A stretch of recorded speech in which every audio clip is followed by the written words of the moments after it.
College முடிச்சாச்சு, degree கையில இருக்கு, ஆனா வேலை கிடைக்கல. ஏன்?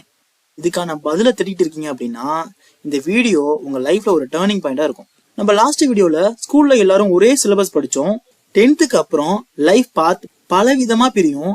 அதுல நமக்கு பிடிச்ச பாத்து தான் சூஸ் பண்ணோமா இல்ல வேற யாராவது சொன்னதை அப்படியே ஃபாலோ பண்ணோமா அப்படின்னு பார்த்தோம். இந்த வீடியோல அதோட நெக்ஸ்ட் ஸ்டெப்பை தான் பார்க்க போறோம். அதாவது ஐடி ஃபீல்டுல ஜாப் கிடைக்க டிகிரி முக்கியமா இல்ல ஸ்கில் முக்கியமா? நீங்க 3 இல்லனா 4 வருஷம் காலேஜ் போய் கிளாஸ் அட்டென்ட் பண்ணி ஃபைனலி ஒரு டிகிரியை கையில வச்சிருக்கீங்க. சோ இப்ப வேலைக்கு ரெடி ஆயிட்டீங்க, ஏன்னா கையில சர்டிபிகேட் இருக்கு.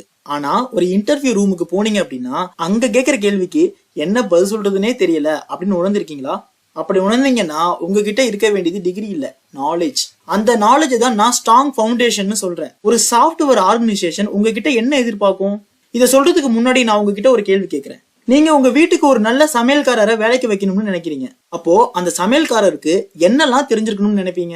உதாரணமா பிரியாணி பண்ண தெரியுமா, ஃப்ரைட் ரைஸ் பண்ண தெரியுமா, நல்ல அறுசுவையோட எல்லா உணவும் செய்ய தெரியுமா, சமையல் சம்பந்தமான எல்லா விஷயமும் அவருக்கு தெரிஞ்சிருக்கணும் அப்படின்னு தானே நீங்க எக்ஸ்பெக்ட் பண்ணுவீங்க. இப்போ இந்த அளவுக்கு எக்ஸ்பெக்டேஷன் வச்சிருக்கீங்க. உங்களுக்கு அந்த சமையல்காரருக்கு எவ்வளவு சம்பளம் கொடுக்க முடியும்? ஒரு 20,000 கொடுக்க முடியுமா?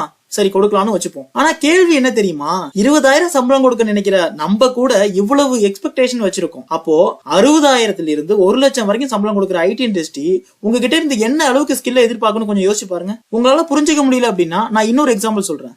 இப்போ 2 விதமான சமையல்காரர் உங்க வீட்டுக்கு வராங்க. ஒருத்தர்கிட்ட சமையல் புக் இருக்கு, நீங்க என்ன கேட்டாலும் அந்த புக்ல தேடி பார்த்து அதே மாதிரி செய்வாங்க. இன்னொருத்தர் பிராக்டிக்கல் நாலேஜோட வராங்க.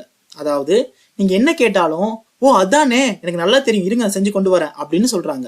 அவரு சமையல் புக்ல படிச்சதால அவரு அப்படி சொல்லிட்டு போல, அவரு ஒவ்வொரு டிஷ்ஷையும் பிராக்டிஸ் பண்ணி ட்ரை பண்ணி எக்ஸ்பீரியன்ஸோட பில்ட் பண்ணிருக்கிறாரு. அதனாலதான் உடனே நான் போய் செஞ்சுட்டு வரேன் அப்படின்னு சொல்லிட்டு போறாரு. இப்போ நீங்க யார வேலைக்கு எடுப்பீங்க?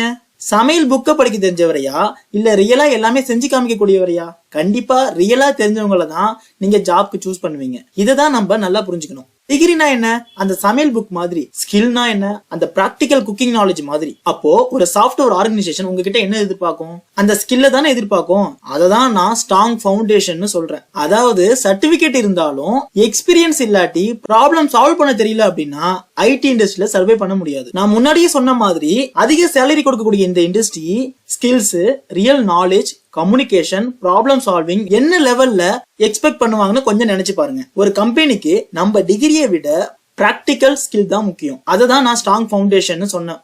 இதை பிராக்டிக்கலா சொல்லணும் அப்படின்னா ஒரு அருமையான வீடு கட்டுறீங்கன்னு நினைச்சுக்கோங்க. அந்த வீடு மேல பல மாடிகள் இருக்கலாம், டிசைன் ஸ்டைலிஷா இருக்கலாம், இன்னும் நல்லா காஸ்ட்லியா இன்டீரியர் எல்லாம் இருக்கலாம். ஆனா அந்த வீட்டுக்கு ஸ்ட்ராங் ஃபவுண்டேஷன் இல்லைன்னா சின்னதா ஒரு நிலநடுக்கம் வந்தாலோ இல்ல சின்ன சைக்ளோன் வந்தாலோ விழுந்துரும். அதே மாதிரி தான் நம்ம ஐடி கரியரும். ரெஸ்யூம்ல டிகிரி இருக்கலாம், சர்டிபிகேட் இருக்கலாம், ஆனா ஃபவுண்டேஷன் வீக்கா இருந்தா ஒரு சாஃப்ட்வேர் கம்பெனில பிளேஸ் ஆகலாம் முடியாது. அப்போ ஸ்ட்ராங் ஃபவுண்டேஷன் என்ன? நம்ம ஒரு ப்ரோக்ராமிங் கத்துக்கிறோம் அப்படின்னா கோர் கான்செப்ட் கிளியரா தெரியணும். அதாவது programming basics, logic, problem solving, Sintex இந்த மாதிரி கிளியரா நமக்கு தெரியணும். அடுத்து ரியலா ஒரு டாஸ்க் பண்ண தெரியணும், வெப் பேஜ் கிரியேட் பண்ண தெரியணும், ஏபிஐ யூஸ் பண்ண தெரியணும். இந்த மாதிரி நீங்க அட்டென்ட் பண்ற இன்டர்வியூல உங்க ஐடியாவை எக்ஸ்பிளைன் பண்ற அளவுக்காவது உங்களுக்கு கண்டிப்பா கம்யூனிகேஷன் ஸ்கில் இருக்கணும். இன்டர்வியூ ஃபேஸ் பண்ண கான்பிடென்ட் இருக்கணும். அதாவது இன்டர்வியூல கோடிங் சேலஞ்ச் எடுத்துக்கிறீங்களான்னு கேட்டா நான் உடனே பண்றேன் அப்படின்னு முன் வரணும். சுருக்கமா சொல்லணும் அப்படின்னா டிகிரி படிச்சவங்க நிறைய பேர் இருப்பாங்க, ஆனா ஃபவுண்டேஷனை பில்ட் பண்ணவன் தான் ஜாப் வின் பண்ணுவாங்க. அதுதான் நான் ஸ்ட்ராங் ஃபவுண்டேஷன் சொல்றேன். இப்போ உங்க கையில டிகிரி இருக்கலாம், ஆனா ஸ்ட்ராங் ஃபவுண்டேஷன் பில்ட் பண்ணலன்னா ஐடி ஃபீல்ட்ல ஜாப் கிடைக்கிறது கஷ்டம். அதனால ஸ்ட்ராங் ஃபவுண்டேஷனை பில்ட் பண்ணுங்க, ஸ்கில் மேல ஃபோக்கஸ் பண்ணுங்க. சர்டிபிகேட்டை விட பிராக்டிஸ், எக்ஸ்பீரியன்ஸ் ரொம்ப ரொம்ப முக்கியம். இந்த வீடியோ உங்களுக்கு கண்டிப்பா யூஸ்ஃபுல்லா இருக்கும்னு நான் நம்புறேன். அப்படி இருந்துச்சுன்னா லைக் பண்ணுங்க, உங்க ஒப்பீனியனை கமெண்ட் பண்ணுங்க. நெக்ஸ்ட் வீடியோ மிஸ் பண்ணாம இருக்க தயவு பண்ணி சப்ஸ்கிரைப் பண்ணுங்க. தேங்க்யூ.